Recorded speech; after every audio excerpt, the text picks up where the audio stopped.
Early years of money mindset. So I would have to say I remember being told early on that if I wanted, I have to work for it. So I got creative and I started side hustling back in first and second grade and would go help neighbors take out trash and go mow lawns and whatever I could do to generate income because I knew if I wanted it, I had to work for it. And so what kind of so you're doing like the normal kind of chores, I think that a lot of kids kind of pick up, but as you start to progress in high school, does anything else pop up? Is there anything that turns into like a bigger side hustle that maybe makes you start thinking about entrepreneurship on a whole different level, like a sustainable career kind of level? So high school, I dove in head first and I had two jobs in high school. I stayed busy. I worked at a deli and I worked at the Gap. The Gap was really my foundation. It kind of helped me get that first down payment for the first property.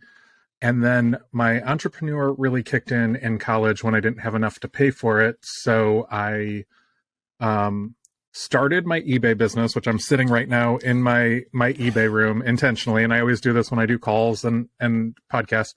And I bought a shopping cart full of diesel purses that were $1.50. I remember asking the cashier, I'm like, are these really only $1.50? And I just pushed the whole cart up to a register and bought them. And eBay didn't even have buy it now at the time. So I would sell both. There were two colors in there and I would sell them every week, one of each color because I didn't want to compete with myself. And I'd sell them for $60, $70 a piece. And that was the beginnings of what I do and how I started. And I mean, I sold enough purses to pay for a semester of college and some books. So it was a very successful shopping trip that day. And that was that was the wheel rolling right there. So before that, it sounds like you said the Gap was like part of the funding for your first down payment in high school for a property. So what kind of education were you getting at that point? Because I know me in high school, I was not thinking about putting down payments on rental properties. So I worked at the Gap because I couldn't afford the cool clothes and I didn't want the kids to make fun of me. And you got 50% off by working there. But I actually signed up for the Gap stock purchase plan as well. I always just thought that I was working like a ton of hours and making no money because as soon as I'd get that $83 check, I'd go buy clothes with it. But it was actually purchasing Gap stock as well.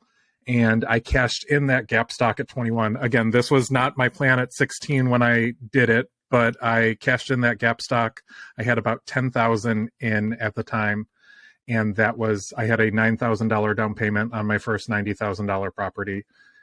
So that was, I didn't know what it was then. And Gap also did tuition reimbursement. So I stuck with them full time through college and I just had to cover the books and like the one or two classes that weren't covered by Gap. So it was a all around great first job that really started because I wanted nicer clothes and I didn't want the kids to make fun of me, but ended with I went to college debt free and I bought a duplex and house hacked with it. So it was a really good foundation right there. Yeah, that sounds like a pretty awesome little hack that you fell into. And when you ended up, cashing that out, doing the down payment on the first house, like for most people, that takes a lot of guts, especially in your early 20s to get into buying something like a property. Although maybe you only had to come up with that down payment, a $90,000 bill that you're signing up for is still like a daunting ask for someone who's, in their early 20s. So what gave you the confidence or what pushed you to do something like that? I was so ridiculously clueless, like the movie Clueless. Like I didn't even know what I was signing. And so I bought this first one at 21 and it went so well. And I struggled a little bit because that was all the money I had. I was a very broke college student when I bought it. And then I'm like, well, this went well. I'm going to buy another property over in Cleveland. So at 22, I went and signed up for another property in Cleveland. And that was a disaster. So it wasn't that I had a ton of confidence. I was clueless and I didn't even know what I was doing. And then when I bought the next property in Dallas in 2009, it was like night and day because the financial crisis happened. And I'm like, the last two properties I bought, I signed a couple of papers. They handed me the keys. I mean, I remember the second one, I was like doing the application on closing day. They were filling out the application as we were sitting there. And to go from that and then go to 2009, and I had like an underwriter scrutinizing like why I spent so much at the 99-cent store. I was terrified at what was going on. And it probably slowed me down a lot because I was so cocky with number one and number two. And I held number two that I lost money on every year that I owned it for 10 years. And then finally in 2015, I bought it in 2005, sold it in 2015. I had to write a check for the difference because it had fallen in value so much in 2008 and 2009. I was like relieved because I didn't have to lose any more money on it. And I didn't make that mistake again. So whenever someone DMs me and they're like, do you want to go to Cleveland? I'm like, I want nothing to do with Cleveland. I don't care if it's the best deal ever. I am not going back because I've been there and I've done it and I'm not doing it again. So what was happening in the interim, for the timeline's sake? You buy that first property, it sounds like 2004. The disaster in Cleveland is 2005. You don't buy your next property till 4 years after the disaster house in 2009. What were you doing in your day job? Like, what did that look like I guess, in terms of side hustles? It sounds like you have this eBay thing rolling, but real estate was on a pause. Just kind of curious if we can paint the full picture there. So eBay was always my background and my safety blanket. That's what I call it at this point. I can list or do as much or as little as I want. But in 2006, I took a job with a company in Texas at a movie theater. And I left the Gap, and they're like, you go to Texas for 6 months, we'll move you back. And that never happened. And I've been in Texas since. So I actually started looking because rents were high. I'm like, I can't believe that people are paying $675, and that's what it was back then. And I'm like, I want to buy a house here, and I want a house hack. And again, I didn't even know it was called house hacking. I just knew that if I got a roommate in the second bedroom, that could cover half of my mortgage. And I had done that already the first 2 times. And they're like, you have $17,000 in credit card debt. We're not going to give you anything until you get your ducks in a row. So I didn't have a ton of resources. I worked a lot at the job that I took. So I just started working at Ross, Dress for Less, and I would go over there a couple days a week. And as soon as I would get that check, there was a Citibank across the street. I would go and hand them my full check to pay off my credit card debt every 2 weeks. And it took almost a year. And I know that's, by today's terms, people are paying off $17,000 crazy quick, but that's what it took. So in 2008, I was actually just cleaning up the credit so I could buy that fourth door. And like you said, some people's stories are different, where they're paying off like huge amounts of debt, like really fast, whatever, but everybody's in a different situation. So to kind of give yours a little bit of a, I guess a scale, like what were you making? What was your income that year?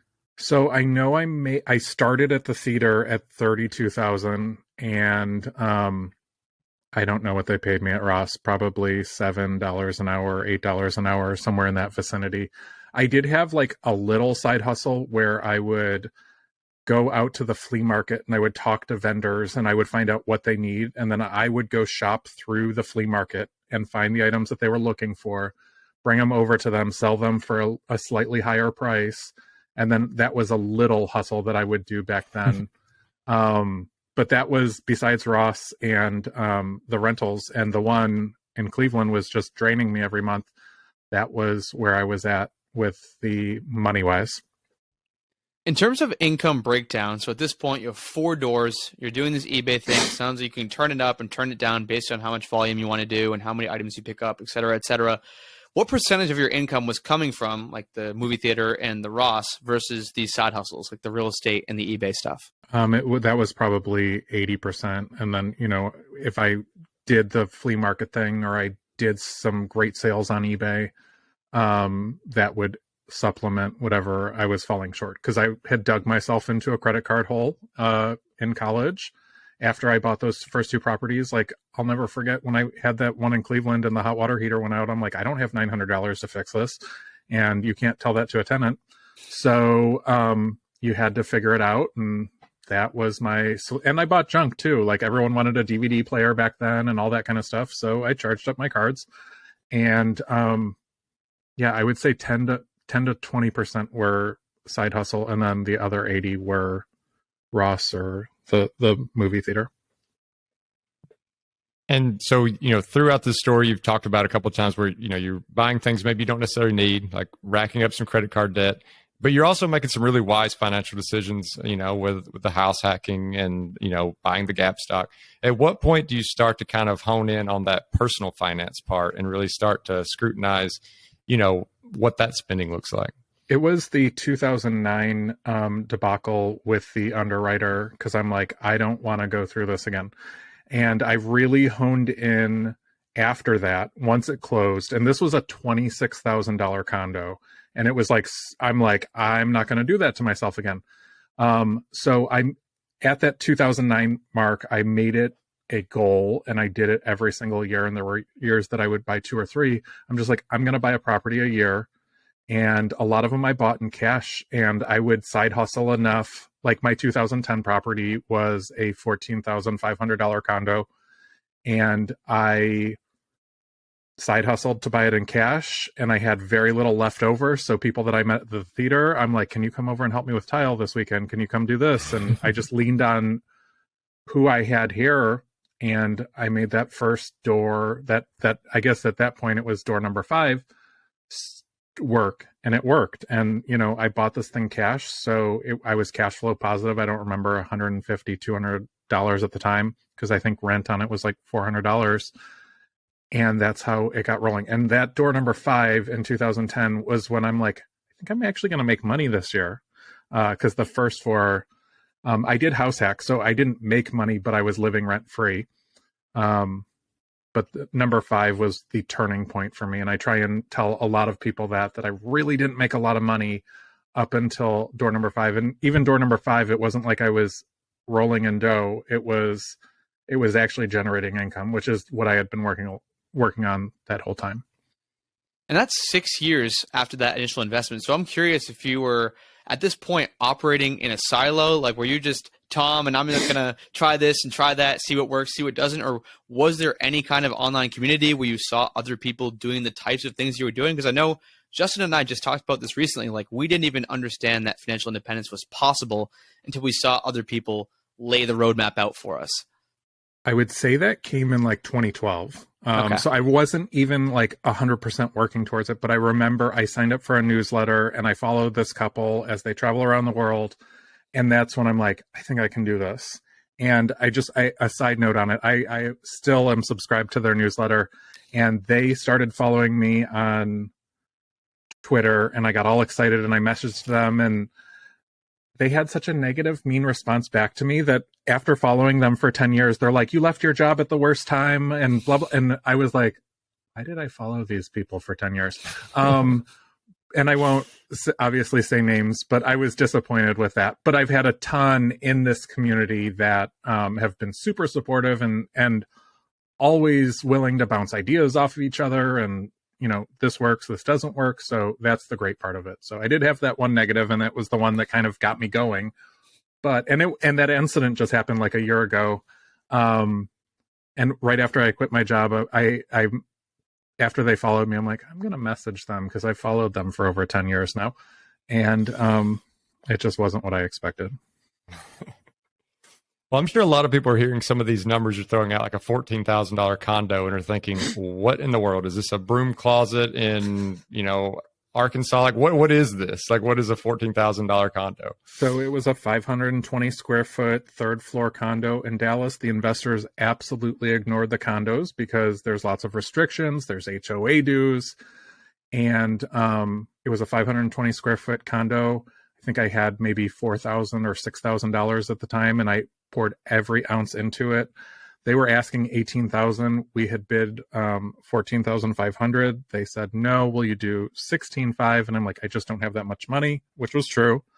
And like a week later, I mean, this is how slow the market had gotten. They came back and they're like, will you still do $14,500? And I'm like, yep. And that's how that one went down. So that was a small, but it was nice. It was lofted ceilings. And then I had worked out some other, like I got them to replace the air conditioning right before I bought it, because it was a problem on the inspection. So I got a great deal. And then they had to spend money on fixing it to get it out of their hair. And I held that one all the way. I just sold that property in 2020, and I sold it for $89,000 now. And I turned that into 2 multifamilies, is what that $89,000 got rolled into. Wow. And I know, to echo to echo Justin's point and to piggyback off his question, I have gotten a lot of pushback. Like any type of real estate content I've created, there's always the one person from like California or Hawaii. They're like, a duplex under 300,000. Where is that? Like in the middle of nowhere? And it's like, no, it's in basically every single state in the whole country. But I'm hoping, and I've seen you create some content around this.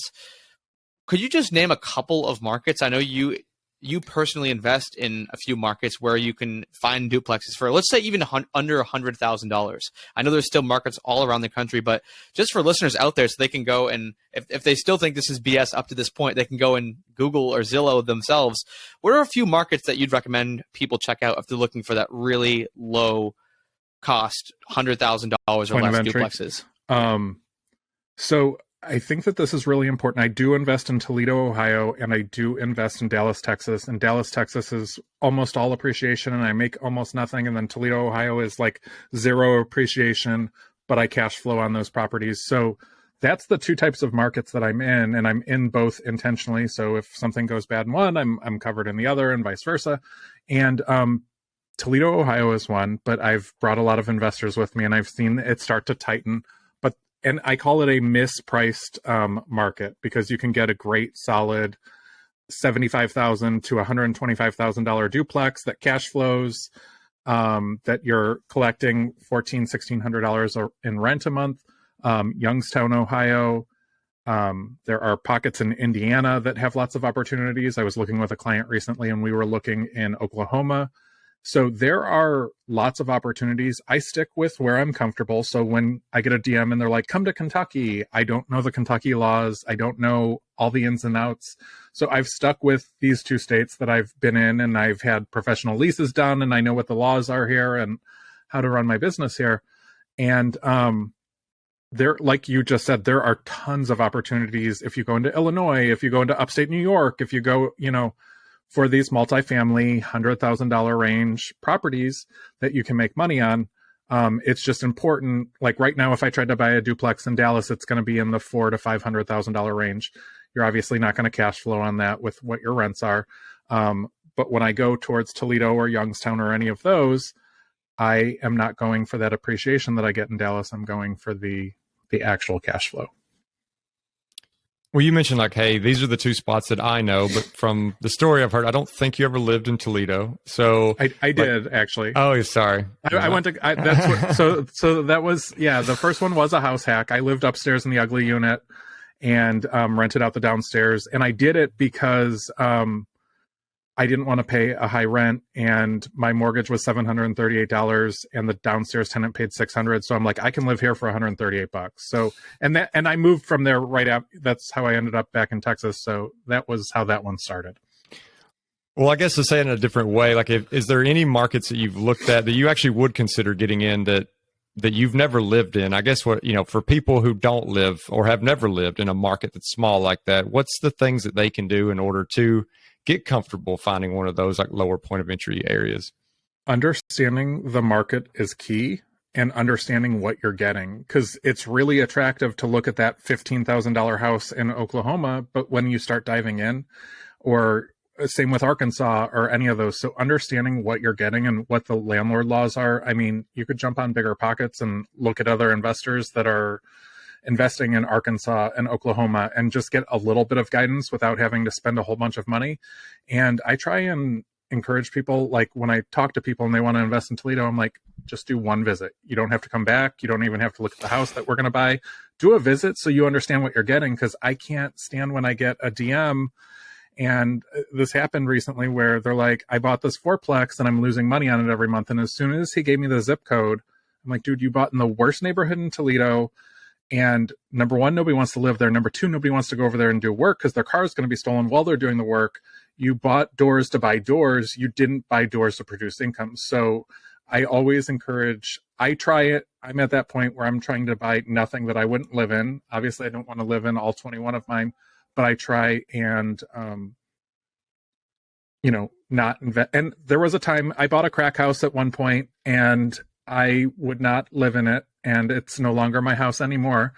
But that's key too, because you can see these inexpensive properties and low points of entry, and you're like, oh man, I want to collect rent on this. I can get $700, but if it's that rough house that nobody wants to live in anyway, then you've just wasted that low point of entry money, and you're going to be in the same spot where you're not really producing any more income. And other than actually visiting and getting to that zip code and realizing this is the dumpiest neighborhood I've ever been in, I don't feel safe walking around, are there any other metrics or types of things you can look up from afar, like the Starbucks, whether or not there's a Starbucks in the area, or like things like that that can give you a good proxy as to whether this market's worthwhile? I can't do the Starbucks, and I'll tell you why. Oak Cliff is one of the hottest neighborhoods in Dallas, and it has like no Starbucks, but it's just blown up over the last 10 years. And if I ignored it because of the proximity to Starbucks, I wouldn't have made the money that I made. So I can't do the Starbucks, but I can say, like, there is a very rough zip code in Toledo, and the city's spending money there, and they're redoing parks and that. So I pay, I don't know, $40 a year for a digital subscription to the newspaper because I want to invest in that market. So I'm up on, okay, the city's spending money over here. Other metrics that I use, Rentometer. Like, I got a DM recently from someone, and they're like, my tenants want to move out because they said that I'm charging too much in rent. And as soon as he gave me the address, I'm like, dude, you're charging like $400 more than what you should be charging. I would want to move out as well. And he's like, well, what would you do? Should I just sell it? I don't, it's that panic of an inexperienced investor who got lucky and got them to sign a lease. And 2 months in, they're like, wait a minute, why are my neighbors charging $1,600 and you're charging me $2,100? So I think the more you know, the better. And again, when I bought a commercial building, I could not figure out a way to get financing on it. And I went into the community on BiggerPockets, and I found other investors in my area, and they're like, I did this. And I'm like, oh, I have a paid off property. Let me try that. And sure enough, I was able to pull money on another existing property to buy the commercial space without actually putting a loan on it, was able to fix the property with the rest of the money. And then I was able to go back to the bank once all 4 units were rented, and they're like, you own this property free and clear? And I'm like, yes.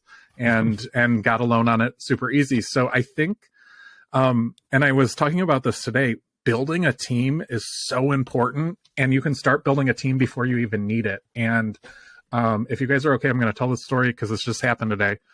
I bought a house in August. I bought it in the neighborhood that the city's doing a lot of work on. And I have been running in circles trying to get an electrician to go out. I needed to have an electrician go out and certify it and do some work before they would turn on electric. So I've had no electricity for a couple months now. And finally, I got someone to respond to me, but they had no reviews, and they gave me a $7,000 estimate. And I'm like, when you're doing a $15,000 renovation and you get a $7,000 estimate, you're like, so I had a neighbor of another duplex years ago that I was always friendly with, always sent him a Christmas card. And like, as a stretch last week, I just texted him and he had moved away. And I'm like, are you still doing electric? And he's like, yeah. And I'm like, can you look at this for me? And he's like, of course. And he got over there. He did the repair today. He's like, send me $600. It was $500 for that and $100 for gas. And I sent him $800 because I'm like, that's ridiculous that you're only charging me $700 and my other estimate was $7,000. So and that was just like a contact that I made when I bought that duplex. I gave him my card. I would send him a Christmas card once a year, and I'm like, hey, I live out of state. If you see anything going on here, just shoot me a text. And even though I hadn't spoken to him in many years, it was one of those that really worked itself out, because I think I was at that point where I didn't want the project to continue to sit and I'm just going to pay someone $7,000 to do it. But because I had built a team, and he's not necessarily even on my team, he was just a contact that I met next to a property that I bought, it worked itself out. And I think that that's one thing that people struggle on as well. If you find a great deal and you don't have anyone to do the work, it's not really a great deal, because it's going to just sit there and continue to cost you money. And that's what was happening with this house with me. Yeah, I think me and Cody are like just such huge proponents of networking in general, whether it's like, most of the time when you get a new job, it's because you knew someone at that company. In this situation, like just the fact that that person knew who you were, even though you're not close, you're not keeping a ton of contact, made all the difference in the world. And speaking of like the team that you built with these houses, and as you acquire so many doors, are you still trying to do any property management yourself, or are you factoring that in? I self-manage the 7 in Dallas, and then I have 2 property managers on the 14 doors in Ohio. And One of them is in-house intentionally, where they work for me and I have to delegate projects to them. And one of them is a third-party property manager on a couple doors. And I do the two for a couple of reasons. I can kind of keep the other one in check. So if one starts to not work out, I can switch gears. And that's worked well for me because it also kind of keeps both of them on their toes because they don't really want to lose the contracts. Going back to how other people can maybe replicate some of your success, I know we talked about the Starbucks metric isn't a great one for you and you wouldn't have made as much money if you used that. Are there any other maybe numerical metrics that you look for? Like I know a lot of the really popular ones are like the 1% rule. It sounds like you're way over that, especially with all your Ohio properties. Or are there just any other rules of thumb that you like to use when you're qualifying a property? So beyond the 1% rule, I'm trying to think of an answer for you because I really don't have a solid one. I'm sorry. No worries. We can always cut that too. Yeah, I do the 1% rule, and or like maybe any other, if you want to answer it this way, like any other sneaky fees or like things that a $70,000 property like maybe would have that a $400,000 property wouldn't. I mean, it's case by case, and I'll just tell you this story. Like, I have a $440,000 house here in Dallas, and it generates the same income as my $26,000 house in Toledo. The same amount of money every year is made from opposite sides of the spectrum. So when I look at these, obviously right now, if I tried to buy that house at $440,000, I wouldn't. It just wouldn't cash flow, but I bought it as a hoarder house and I fixed it and I was 220 into it versus 440, which it is today. So I look at every deal as a case by case. And then I look at the, every county gives a grade to a neighborhood. And just yesterday I had a client texting me and she's like, I want to look at this house. It's a B-. And I'm like, that doesn't sound right. And as soon as I went to the county website, I'm like, no, it's a D+. We don't want to start here. So that's a metric that I typically use are neighborhood grades. I would never encourage a first-time investor to go towards that D+ property. That $26,000 house that I have is a D+ house. But it had a Chrysler chip plant down the road. So when I put it up for rent, I had like tons of applications. And it was just one of those that everything worked out on it. And I have a really good tenant because I had tons of applications. And for a first-time investor, even though I had good luck there, I wouldn't tell you to go in there. So I try and take into not just the numbers, not just the 1% rule, but what's the city doing over there? Is there growth? And that's it. You know, Toledo has had a small decline consistently since the 1970s, but because of that, investors have stayed away. And that's why I call it a misrepresented market. Well, speaking of the tenants, like you found that great tenant, I think that's the name of the game, especially when you start to scale. And if you're going to be managing some of them yourself, is having good tenants that don't cause you headaches and also you don't have a ton of vacancy. So what is it that you're doing to kind of qualify tenants and do what you can to get the best person possible in there? Typically, and I found this out on that $14,000 property, when you make it nice and a little bit nicer than everyone else around, you can be a little bit more selective. And I've always tried to make my properties nice and stand out. And back then it was like I would put a Bluetooth speaker bulb up in the ceiling and they could do their Bluetooth from a speaker bulb. And that was the coolest thing 12 years ago. And I could get a little, $20 extra a month in rent because I have these Bluetooth speaker bulbs. So what am I doing? Differentiating myself with a little bit nicer amenities. Always, even in the $26,000 house, we did spend a little bit extra money to make sure that it showed well, it looked nice, and somebody wants to live there. And that's where I bought a property in May from, I would call them a slumlord, and I could not believe that he had a tenant living in it 2 months prior to me buying it because it was just one of those that was so ran into the ground and no maintenance and falling apart. That I'm like, I can't believe somebody lived in this and paid you $700. And I was just sitting at that closing table as I was signing the paperwork. And I'm like, I wouldn't tell anyone that you let that house be yours. And the more I get into this, the more I see there's a lot of times where a lot of the houses I'm buying, like that house that I was just telling you about where I had to get electric work, are properties that have sat on the market for months and months and months. They're neglected. This was a bank-owned one that I bought back in August. And I'm putting them back into commission more than taking away from first-time home buyers. When I bought my primary residence where I'm sitting right now, I remember saying to my spouse, I'm like, this is the first time in my life I've bought a property that I could actually move into. And it was ugly and it needed work, but it didn't need anything. It had working electric, it had toilets, it had everything. And I've done a lot of projects over the last 18 or so years that have just, even the $14,000 one, I mean, we were putting toilets in, we didn't have AC for a while because we had them install the AC. So I've never bought a move-in ready project.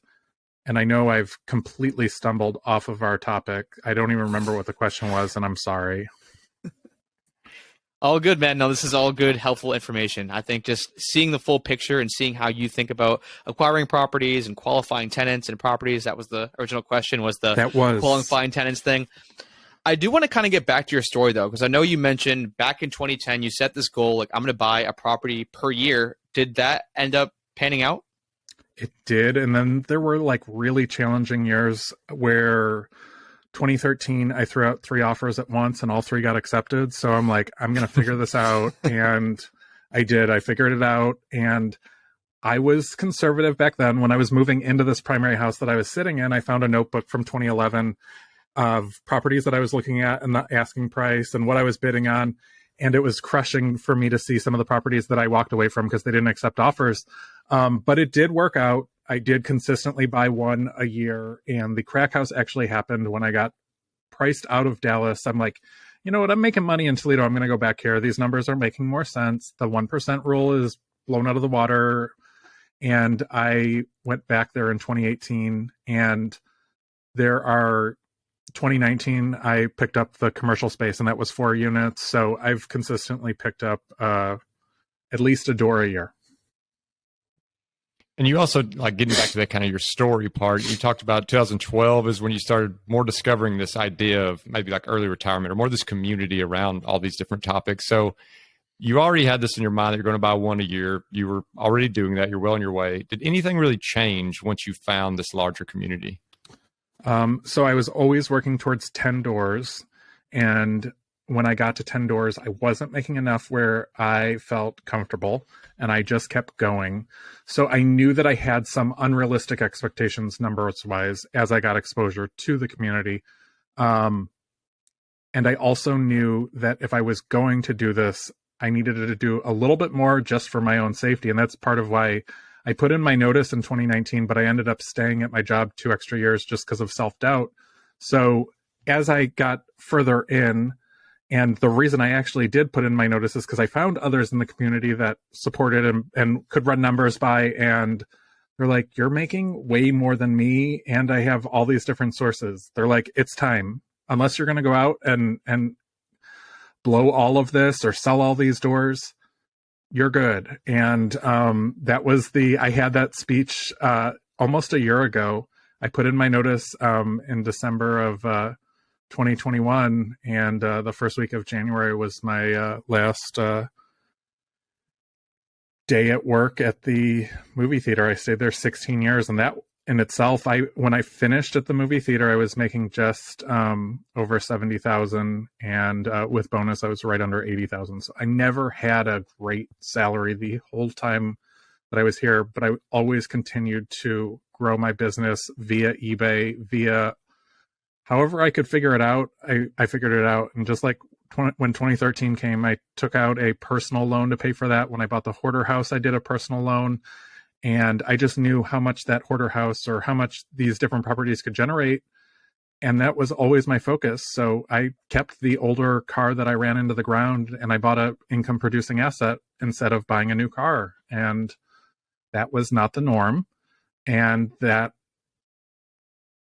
being exposed to that community is what made me say, okay, it's not the norm, but there's others that are driving this 14-year-old car that's beat up, and they're buying real estate and they're producing income a lot of different ways that I didn't even think were possible.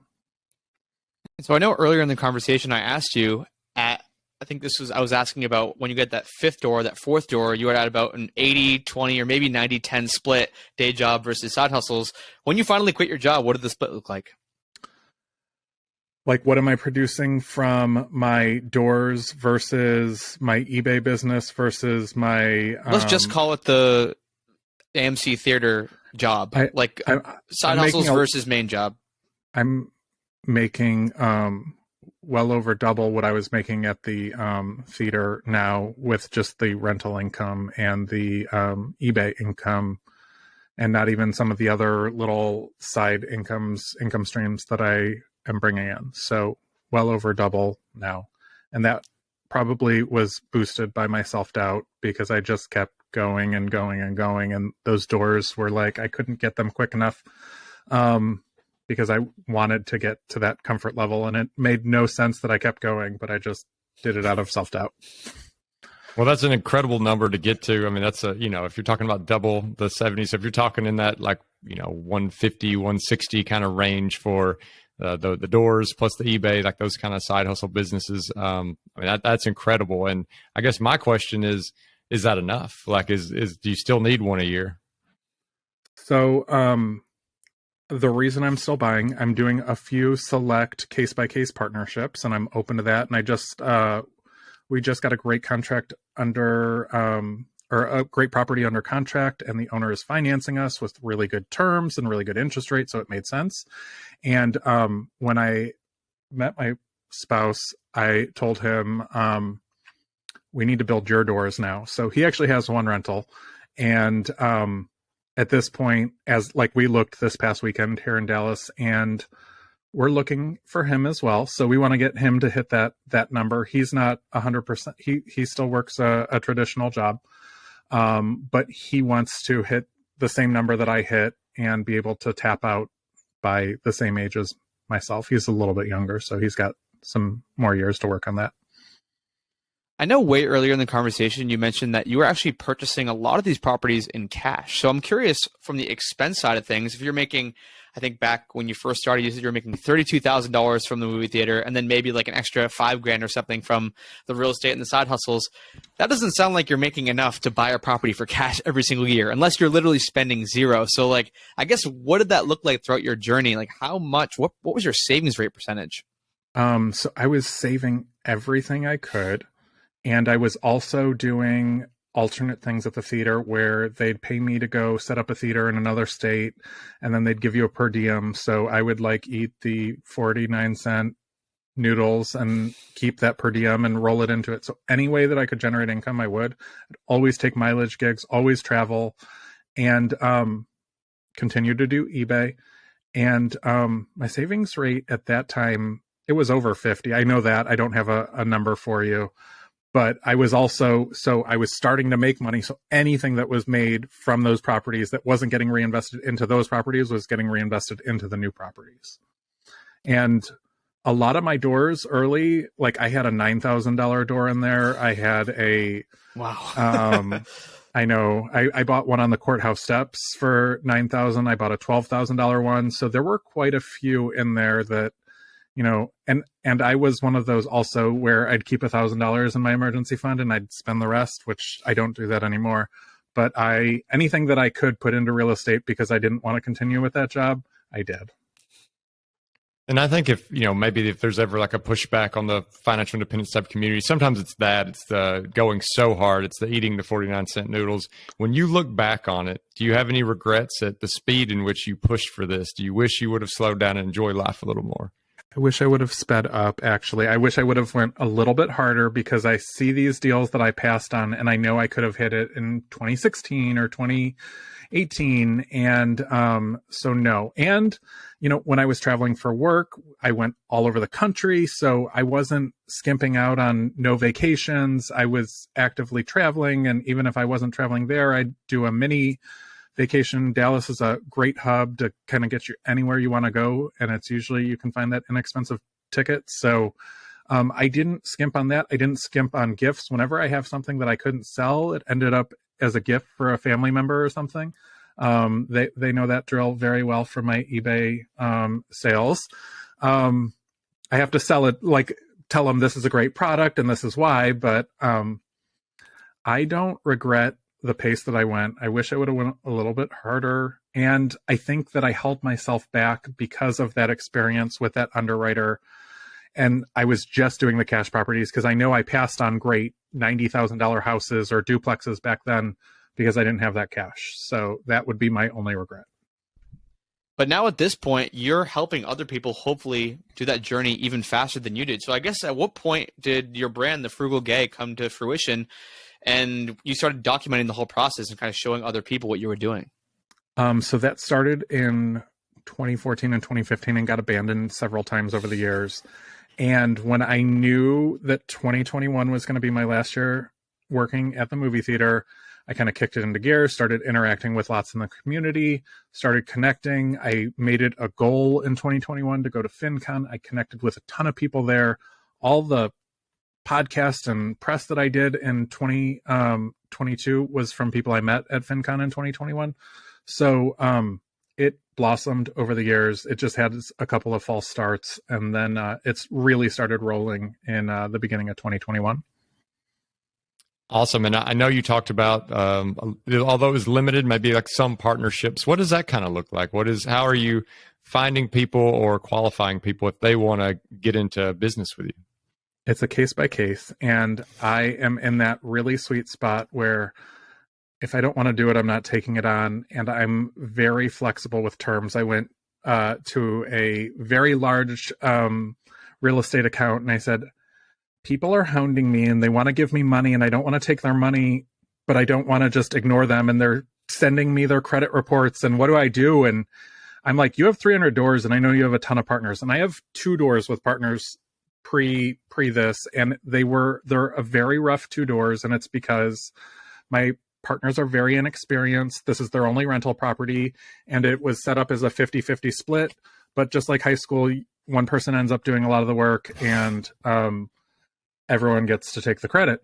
So I didn't want to do that. So I went to him at FinCon this year. And I'm like, walk me through the structure. How do you do this? What are you doing?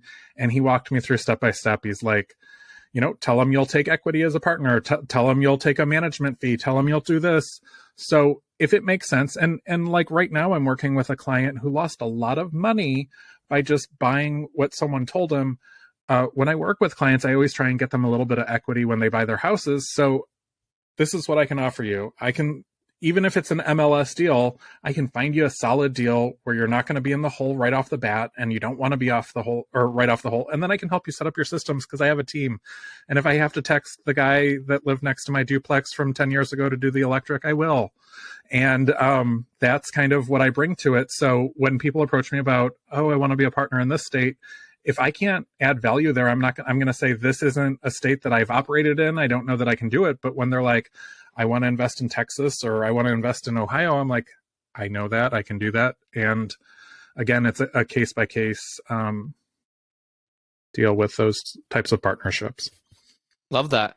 Well, I did not realize that you had started your brand back in 2014 or 2015. You must have been just really hammering the networking and getting out there over the past like 2 or 3 years. Because I've just seen you blowing up on Twitter. I know you're doing Instagram now, and you're just like creating so much content, so much helpful content. And for those who are listening who want to connect, who want to learn more, who maybe do want to do a partnership with you, where is the best place or places for them to connect and get in touch? So Twitter is my main jam, but with lots of uncertainty happening. I am the same screen name at the Frugal Gay 11 on TikTok, on Instagram, and on Twitter. And then I have a newsletter and I have a website. It's just thefrugalgay.com. And I have coaching sessions up on there. I have resources up there for landlords getting started. Like if you need to find real landlord insurance or kind of get you pointed in the right direction so you don't make the same mistakes that I made over the last 18 years. Well, Tom, thank you so much for giving us some time. And although your story is like super incredible, the thing I love about it is it feels like one of those that more people can actually pull off, like more people can follow along and then kind of redo and follow along with your footsteps. So I appreciate you coming on here, giving us some time and hopefully inspiring some listeners. Thank you for having me.